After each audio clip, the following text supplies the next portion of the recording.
Pemirsa, sejumlah gempa yang terjadi di wilayah di Indonesia Selasa kemarin dengan kekuatan cukup signifikan, yakni magnitudo 4 hingga 6. Meski tidak berpotensi tsunami, getaran gempa turut dirasakan hingga ke ibu kota.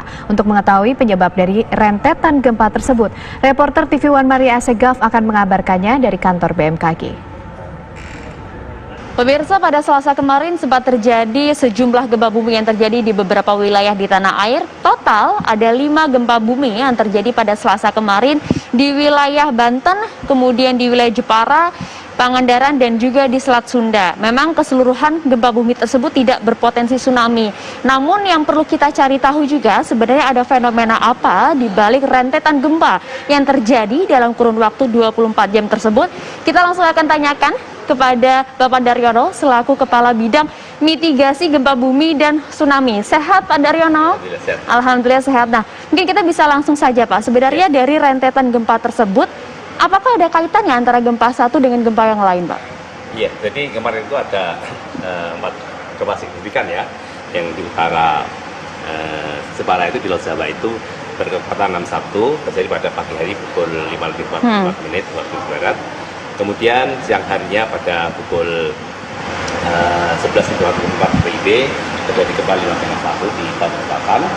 Kemudian setelah itu pukul 12:17 terjadi gempa di selatan Garut di Samudra Hindia berkekuatan 5,0.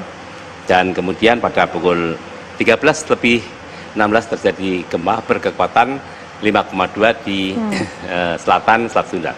Jadi keempat gempa ini tidak berkaitan satu sama lain karena keempatnya memiliki kedalaman yang berbeda, memiliki mekanisme yang berbeda dan sumber gempa yang berbeda, sehingga masyarakat tidak perlu khawatir berlebihan karena gempa itu terjadi pada sumber gempanya masing-masing, demikian. Ya, total kan kemarin juga dikonfirmasi ada 5 juga ya Pak, betul ya? Yeah. Nah, kemudian dari kelima gempa tersebut sebenarnya penyebabnya apa sih Pak? Kenapa bisa terjadi dalam satu hari yang sama begitu? Ya, jadi kalau yang di Laut Jawa di sebelah utara Jepara itu akibat adanya patahan pada slab lempeng Australia di kedalaman 539 km. Jadi ini gempa dalam, istilah populernya sebagai deep focus earthquake.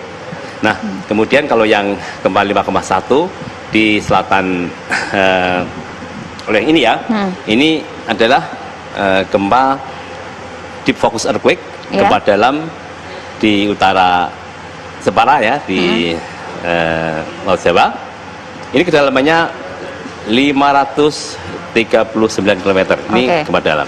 Nah, kemudian pada pukul 11:44 waktu Indonesia Barat terjadi gempa di Banten Selatan. Ini berkekuatan 5,1. Ini disebabkan adanya deformasi batuan pada slab lempeng Australia di zona Benioff, yaitu lempeng yang sudah mulai menukik ya. Nah, kalau yang ini yang di selatan Pangandaran atau selatan Garut ini adalah gempa dangkal di zona megatrust. Jadi pembangkitnya adalah aktivitas gempa di megatrust. Kemudian pada pukul 13:16 ini gempa di atas ini di selatan Selat Sunda, di barat daya Selat Sunda. Ini juga disebabkan oleh aktivitas di zona megatrust berkedalaman dangkal. Jadi kalau kita melihat mekanisme gempa yang di utara Jepara ini sesar turun, ini sesar naik. Jadi memang itu memiliki mekanisme yang berbeda, Mbak. Pantauannya seperti apa Pak Daryono terkait dengan kemarin juga sempat ada gempa beberapa di wilayah di wilayah Jawa Tengah? Gempa kemarin tidak ada susulannya, Mbak. Patut kita syukuri. Artinya gempa kemarin di samping tidak potensi tsunami juga tidak ada susulannya. Tetapi kita bisa menjadikan aktivitas kemarin yang beruntun ini sebagai sebuah alarm bahwa ada peningkatan aktivitas kegempaan di selatan Jawa Barat dan di selatan Banten. Baik, terima kasih banyak Pak Daryono atas informasinya berbagi bersama kami di TV One. Nah, itu pemirsa, memang sejumlah rentetan gempa yang terjadi di Pulau Jawa, ada 5 gempa yang terjadi pada Selasa kemarin tidak berpotensi tsunami dan juga tidak perlu dikhawatirkan karena memang ini merupakan kondisi normal alamiah yang terjadi di wilayah Indonesia begitu. Namun Sepatutnya kita menjadikan rentetan gempa ini menjadi alarm untuk kita untuk terus melakukan mitigasi bencana untuk mengantisipasi adanya hal-hal yang tidak diinginkan. Maria Asegaf, Bayu Rustam, TV One mengabarkan.